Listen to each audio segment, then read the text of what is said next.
రామచంద్రాయ జనకరాజనామనోహరాయ మామకాభీష్టదాయ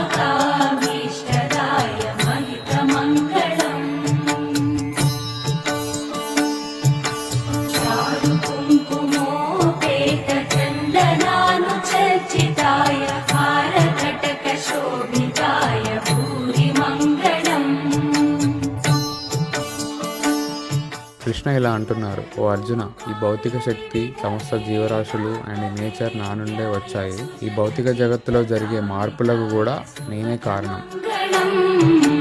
రామదాస మృదుల హృదయ తామరస నివాసాయ స్వామి